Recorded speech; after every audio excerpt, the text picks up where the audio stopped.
Saya tahu ketika temannya kena. Temannya kan kena. Jadi dia bukan kena penggerbegan dia kena ya, enggak. Karena emang temennya, dia dapat info di temennya kena karena ada nama dia juga tercantum di situ. Nah, baru dia cerita. Itu ya udah dia bilang teman saya kena, lari lah, dibilang lari. Oh ya udah. Dibilang udah 2 hari 3 hari dia lari, dia balik lagi. Kok balik lagi? Nggak bisa katanya, jauh dari anak-anak tuh nggak bisa gitu. Kenapa kemarin kan jauh kan bisa, kenapa sekarang nggak bisa?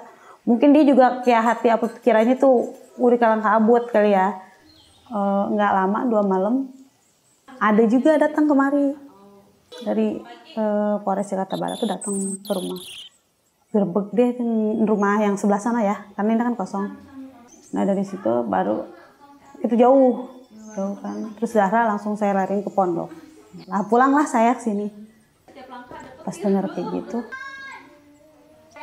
dia nelpon 3 hari nelpon, saya kena katanya di Jakarta. Lemes kan kita tahu dah. Berarti yang udah deh, saya nggak balik lagi. Udah aja saya tinggal di sini.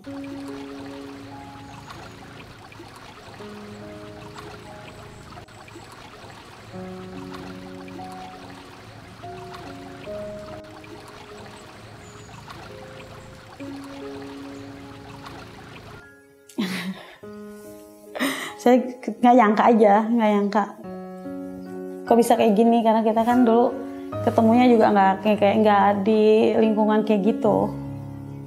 Lebih nggak nyangka ke situ aja. Tapi dia alasannya karena emang maaf ya, perempuan juga di balik ini tuh ada perempuan lain juga gitu.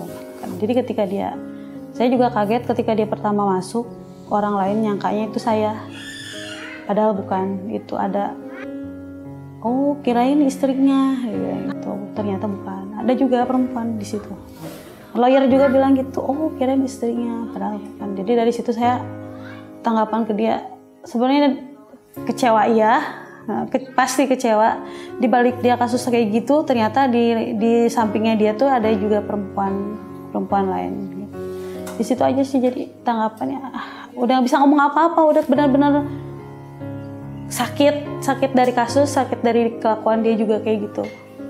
Jadi nggak nyangkanya dari situ, semenjak kita rumah tangga 10 tahun rumah tangga, belum pernah diketahuan kayak gitu, belum pernah diketahuan sama kayak perempuan lain, belum pernah. Jadi ketika kasus meledak, semuanya ketahuan, keburukan dia tuh ketahuan gitu. Tapi di balik kecewa itu ada anak-anak juga yang bisa nguatin. Jadi saya juga nggak mungkin balas kayak gimana, yang penting saya cuma bisa berdoa biar suami bisa balik. Keajaiban dari Allah kan nggak ada yang tahu kita. Yang kita kasihan anak-anak aja. Kalau udah kasus kayak gitu saya mau ninggalin gimana gitu kan. Sekarang tergantung berjalannya waktu. Jadi saya nggak mungkin mikir buat ke yang lain apa gimana, yang lebih mikir lagi saya gimana buat gedein anak-anak tanpa seorang suami gitu kan. Nggak ada yang mikirnya saya kayak semacam mau nikah lagi apa gimana, nggak ada. Karena emang kamu di dalam baik-baik di dalam gitu. Saya pun di luar ngurusin buat anak-anak. Nggak mungkin kayaknya. Kalau memang pun udah ada saya misalkan takdir jodoh apa gimana, saya juga kan nggak tahu. Buat sekarang nggak ada yang pikir ke situ. Yang pasti di otak saya yang gimana dapetin uang buat gedein anak-anak. Kalau saya tahu dia kayak gitu, mungkin saya tinggalin. Itu nggak mungkin saya harus udah kerja kayak gini, nggak mungkin kan. Yang namanya istri yang penting kita cukup, buat kita hidup kita cukup. Udah nggak usah harus mewah lah. Yang penting hidup kita cukup. Gimana kita perlu kita ada gitu. Mah, Abah emang benar di penjara? Emang apa penjara? Kira gitu kan. Emang apa?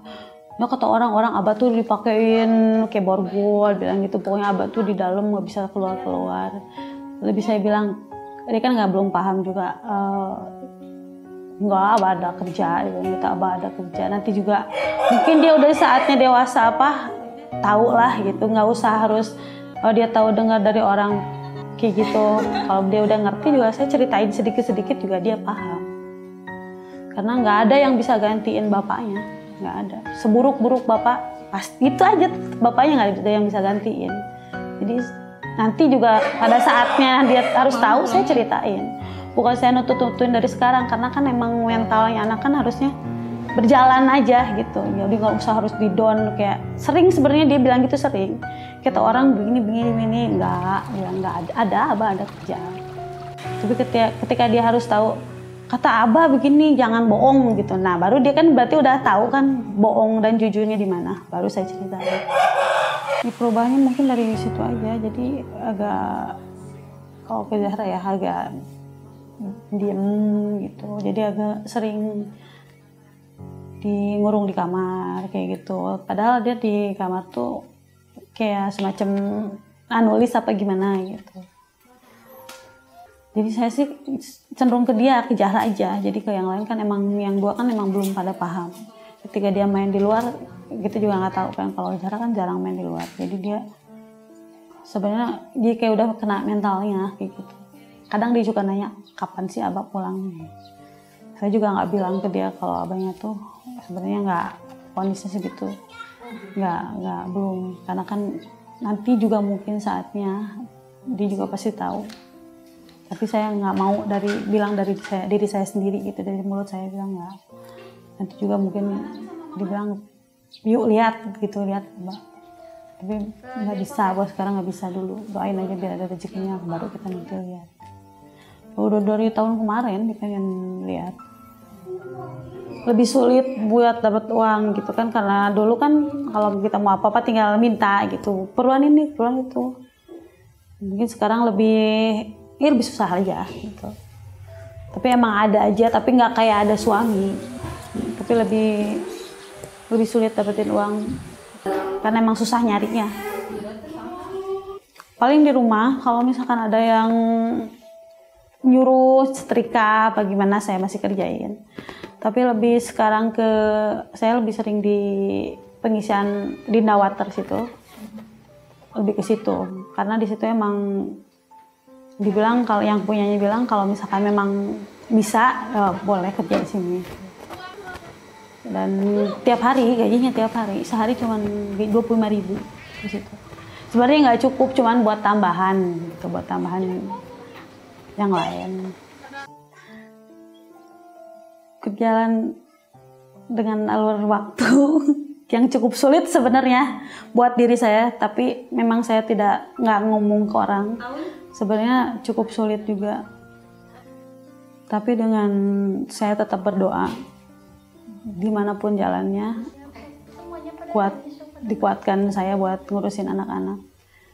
Tapi alhamdulillah selalu saya bisa dan selalu ada aja rezeki buat anak-anak.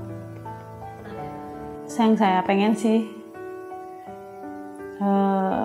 pengen usaha biar bisa lebih maksimal lagi saya ngurusin anak-anak. Lebih ke ya usaha aja buat kehidupan kedepannya, masa depannya anak-anak gitu. Selalu berdoa, ingat sama Allah dan semangat buat anak-anak biar anak-anak oh ini ibu saya ngurusin saya sampai besar tanpa ada seorang bapaknya gitu doang. Jadi semangat buat diri sendiri dan harus memperjuangkan dia juga sampai nanti saya nggak ada umur gitu di sini. Kalau waktu bisa diulang saya nggak mau jauh-jauh dari suami satu hari pun biar saya bisa mantau kayak gimana pergaulannya. Lebih ke nyesel kita nggak terlalu sama-sama dalam hidup setiap harinya gitu. Jadi kalau bisa dia minta sih bisa lebih kayak kita lebih dekat aja gitu. Jadi nggak kayak gini.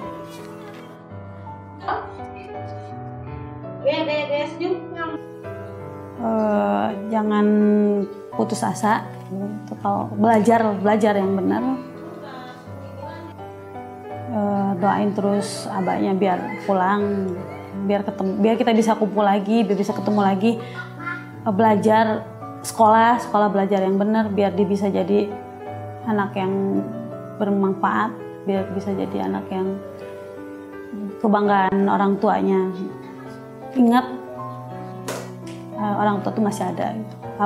Abah masih ada, mama masih ada, kita masih memperjuangkan dia buat sukses ke depannya.